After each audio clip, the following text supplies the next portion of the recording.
You're lying in bed, eyes closed, body exhausted. But your brain, wide awake, replaying conversations, running through tomorrow's to-do list, noticing every single sound in the house. Sound familiar? Here's what most people don't realize. It's not just bad luck. There are specific, identifiable reasons your body refuses to shut down at night, and most people never figure out what they actually are. They just suffer through it night after night, assuming this is just how they sleep. It doesn't have to be. Today, we're breaking down the 5 real reasons you can't fall asleep, and more importantly, exactly what you can do about each one. Let's get into it. Reason number 1, your stress is running a night shift. During the day, you're busy, meetings, tasks, distractions. Your brain has something to focus on. But the moment your head hits the pillow, all that noise disappears, and suddenly every worry you pushed aside during the day comes flooding back. This isn't random. This is biology. When you're stressed, your body activates the HPA axis. That's your hypothalamic pituitary adrenal system, which triggers the release of cortisol, your primary stress hormone. Now here's the critical thing to understand. Cortisol is supposed to follow a very specific daily rhythm. High in the morning to wake you up, then gradually declining throughout the day, hitting its lowest point right around bedtime to let melatonin take over and pull you towards sleep. But when you're chronically stressed, that curve flattens. Cortisol stays elevated in the evening when it should be dropping. Your brain stays in alert mode. Your body can't make the shift into rest. And here's where it gets worse. Poor sleep then raises cortisol further the next day, which makes the following night even harder. That's the vicious cycle. Stress disrupts sleep. Disrupted sleep creates more stress. Repeat, the fix isn't just relax more, it's about interrupting the cycle deliberately. Mindfulness practices, journaling before bed, even writing down tomorrow's to-do list to get it out of your head, these aren't just feel-good suggestions. They physically lower cortisol levels in the evening and give your brain permission to stop working. Reason number 2, your naps are stealing your sleep. This one surprises people. You're tired during the day, so you nap. Feels logical. But that afternoon nap might be the exact reason you're staring at the ceiling at midnight. Here's how sleep actually works. Throughout the day, your body builds up something called sleep drive, a kind of pressure that accumulates the longer you're awake.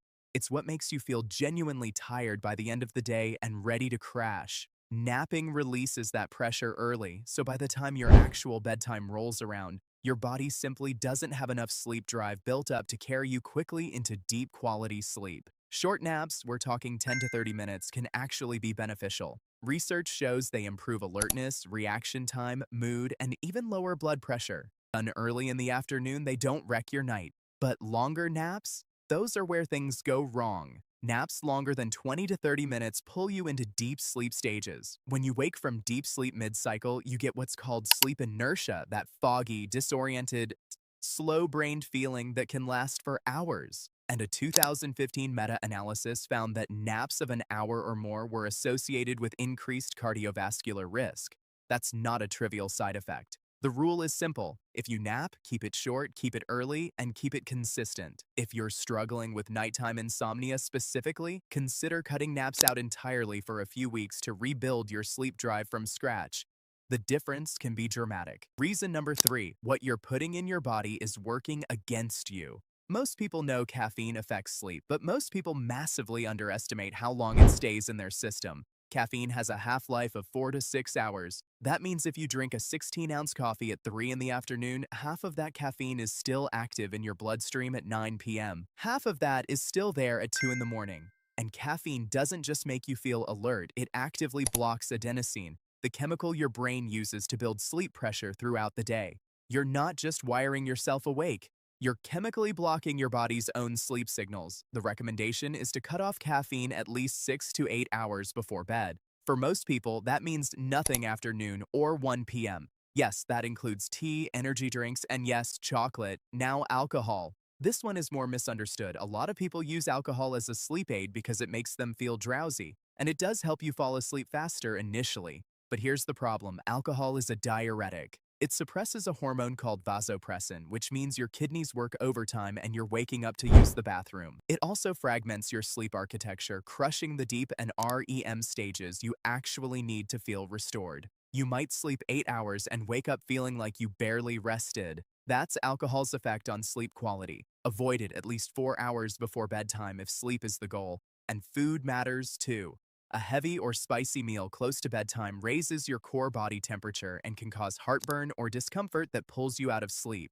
Finish eating at least 2 to 3 hours before bed. If you're hungry, a small sleep-friendly snack, something with tryptophan like a small amount of dairy, a banana, or a few almonds, is perfectly fine.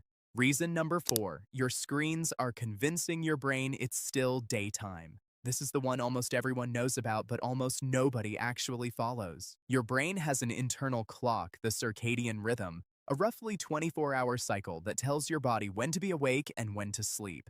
That clock is primarily driven by light. Specifically, it's looking for blue wavelength light to determine whether it's daytime or nighttime. Here's the problem. Every screen you own, your phone, your laptop, your TV, emits blue light. And when you're scrolling through your phone at 10 p.m., your brain registers that as daylight. It suppresses melatonin production, the hormone responsible for signaling tiredness and preparing your body for sleep. Your circadian rhythm gets pushed later, sleep onset gets delayed, and even when you do fall asleep, the quality suffers. The research links evening screen use not just to poor sleep, but to increased risks of metabolic syndrome, depression, and other long-term health issues. This isn't a minor inconvenience, it's a systemic disruption. The recommendation is to stop screens at least 1 to 2 hours before bed. If that feels impossible, enable night mode or blue light filters on your devices and treat it as a minimum, not a solution. The deeper fix is building a wind-down routine that genuinely replaces screen time, reading a physical book, gentle stretching, breathing exercises, or meditation. These aren't just alternatives. They actively lower cortisol, activate your parasympathetic nervous system, and signal to your brain that sleep is coming. One framework worth knowing is the 10-3-2-1-0 rule. 10 hours before bed, no more caffeine. 3 hours, no food or alcohol. 2 hours, no work. 1 hour, no screens.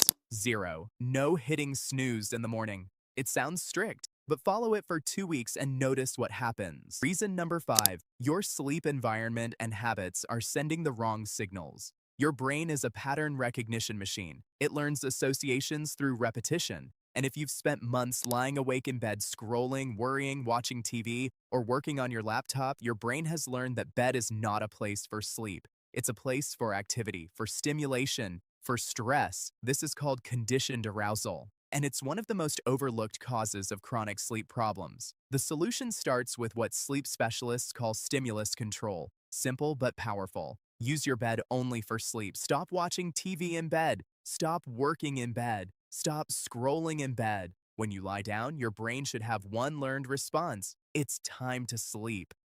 Your environment matters just as much. Research consistently points to a bedroom temperature of 60 to 67 degrees Fahrenheit, roughly 15 to 19 degrees Celsius, as the sweet spot for sleep. Your core body temperature naturally drops as you fall asleep, and a cooler room supports that process. Darkness matters too. Even small amounts of light can interfere with melatonin production. Blackout curtains or a sleep mask make a real difference. And noise. If you live somewhere loud, white noise or earplugs can be genuinely transformative. Then there's your schedule. Your circadian rhythm thrives on consistency.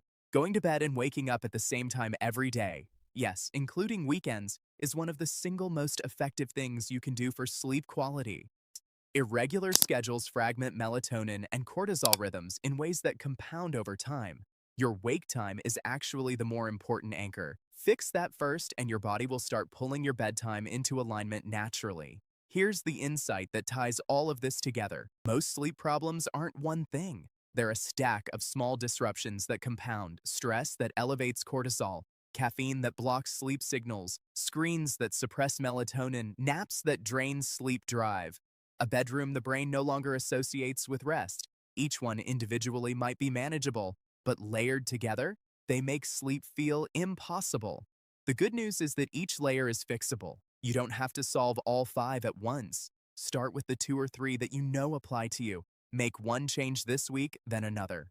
Sleep responds to consistency. The habits that broke it will be the same type of habits that rebuild it, just pointed in the right direction. And if you've tried these changes consistently for several weeks and you're still struggling, That's worth talking to a doctor about. Conditions like sleep apnea, restless leg syndrome, and delayed sleep phase disorder require professional evaluation, not more self-help tips. Don't dismiss persistent issues, get them checked. But for the majority of people watching this right now, the answer is already here. It's in your schedule, your evening habits, your bedroom, and what you're consuming. Small, consistent changes compound into genuinely good sleep. If this helped you, subscribe. We cover sleep, focus, stress, and the science of performing better in everyday life without the fluff.